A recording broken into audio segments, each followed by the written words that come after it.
does play 5 more years, what team will he most be remembered for playing with? Well, listen, a lot of people will easily say Cleveland. The championship erased the 52-year curse from Akron, Ohio. To me, it's the Miami Heat. 4 years.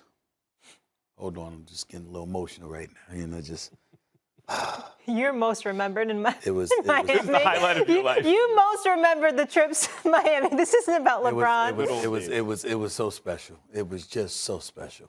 And I got to tell you, to go to the finals 4 straight years, to win the championship, you know, I mean, hey, LeBron James, you know, some of those alley-oops D-Wade was throwing to him, even though it was in a road uniform at the Staples Center, when LeBron James came back from 27 down against Cleveland and just stared at the crowd and stuff like that, when LeBron jumped over, John Lucas. And it was, there's just so many special moments that you have seen LeBron do in a Miami Heat uniform. And then it's the American Airlines Arena is right there near Biscayne Bay, and the yachts outside and the sunshine and the whole nine.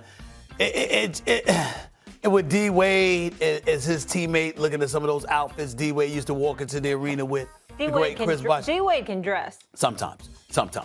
That's my brother right there. I love him to death. But let me say this. He's very courageous. There's certain things that I would never even try. I'll give him that credit. But in all seriousness, I just think that 4-year period, what it meant to basketball, what LeBron, D-Wade, and Bosh with Ray Allen and the crew, what it meant to basketball. There's nothing that LeBron does that's more the word's memorable to me. There's nothing that he's done that's more memorable than that. I think the most memorable thing he did was the comeback in 2016 against the Warriors, actually. I think that's his greatest accomplishment. And the not 3, not 4, not 5, that's big. That's why it's a good question. The answer is, if he plays another, say, 5 years, because he said whether it's 4, 5, 6, 7 more years, let's say he plays another 5 years with the Lakers. I'm going to say he wins at least one more championship.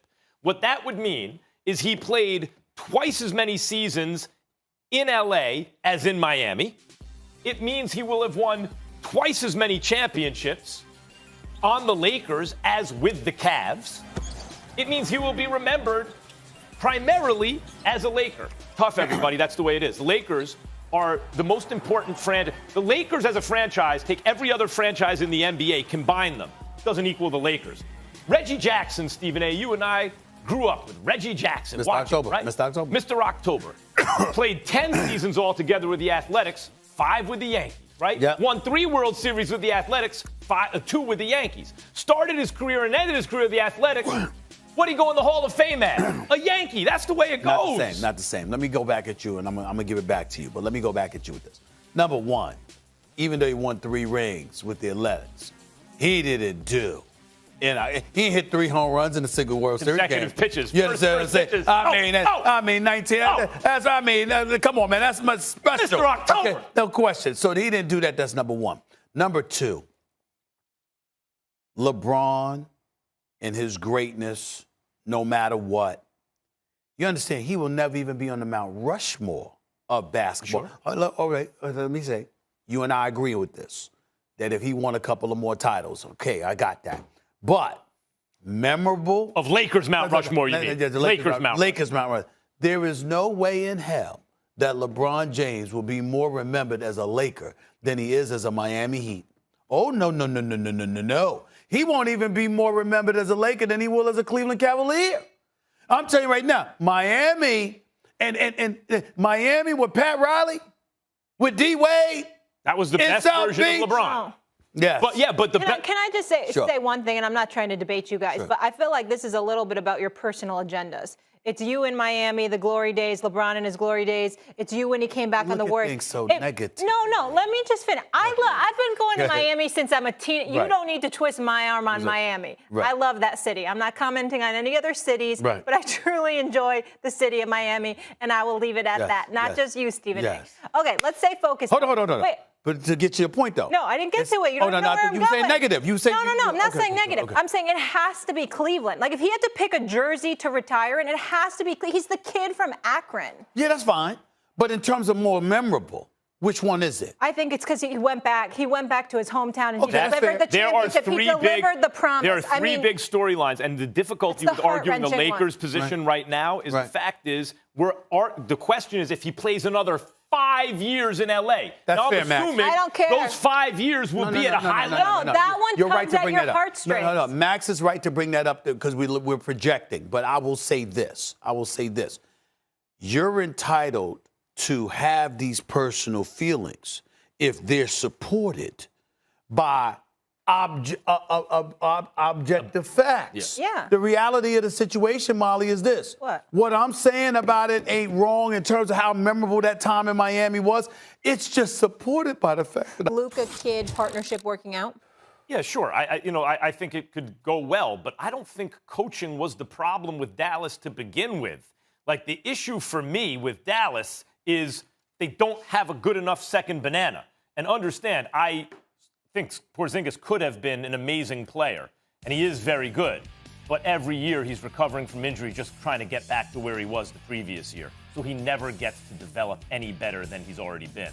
And frequently he's not even that. That's the problem. Stephen A., a lot of times people don't even realize why they're mad at stuff, why they're upset. And I realize a lot of the reporting has been, well, actually, there's this issue with the coach or the personalities or he's been there too long or whatever, and therefore now things aren't good. I think here it works the other way.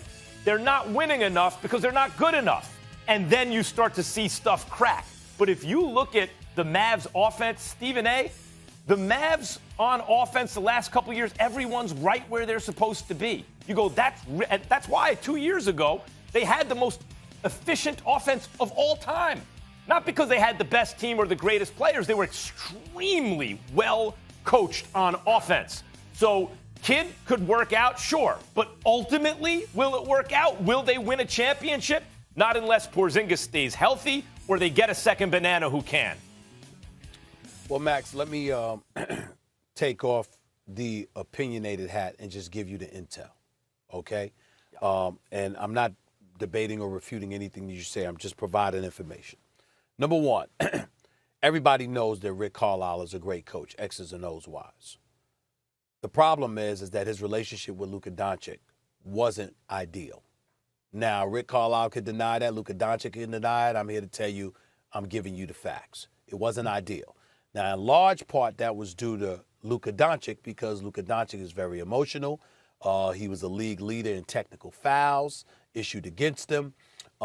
He was considered a bit prima donna-ish and somebody that, obviously the Dallas Mavericks have a difficult time reining in because they're petrified. They know he's the franchise, and they're petrified of him not signing their extension.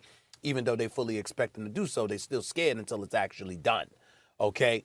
And when you look at Rick Carlisle and the relationship that he had, this was a guy that he couldn't control.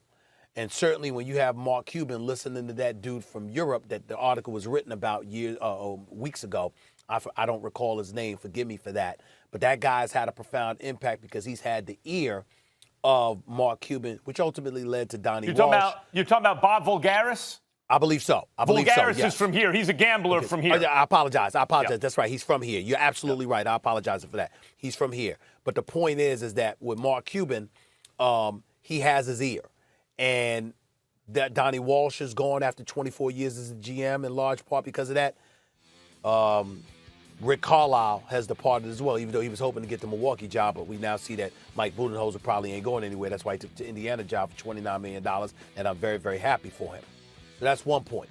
The other point is that Jason Kidd has to be careful because Jason Kidd once coached in Brooklyn. That didn't end up in an ideal fashion. He departed from Milwaukee in less than ideal fashions. This is probably his last chance as a head coach. He better not mess this up in terms of relationships within the organization. And the reason why coaching here is so important is because the Dallas Mavericks haven't won more than 42 games in the season over the last 6 years, Max, even though this past season when they won 42, give them credit where it's due because they did it in 72 games in a 72-game season instead of an 82-game season. But what people are looking at and what people have taken notice of is that you got a well-respected and well-renowned owner in Mark Cuban. You had a great coach in Rick Carlisle who won a championship a decade ago, even though he hadn't gotten out of the first round since. Okay? You play in a city like Dallas, a metropolis, and a state like Texas with no state income taxes, and you couldn't get any marquee free agents. Everybody was paying attention to that. So now that Jason Kidd comes here, what you have is a guy who's a point guard, and a lot of these guys that are point guards who really, really know the game and know how to think the game end up showing the potential to be great coaches. Jason Kidd also has a history as a developmental guy, him and his team. You know, Giannis is, they're credited with a lot of the development that Giannis displayed in his years where Jason Kidd was coaching him. And even though Luka's got that game with him already, it's expected that Jason Kidd would only make it better. But the key thing, the two key reasons why Jason Kidd got this job, outside of Dirk Nowitzki obviously vouching for him along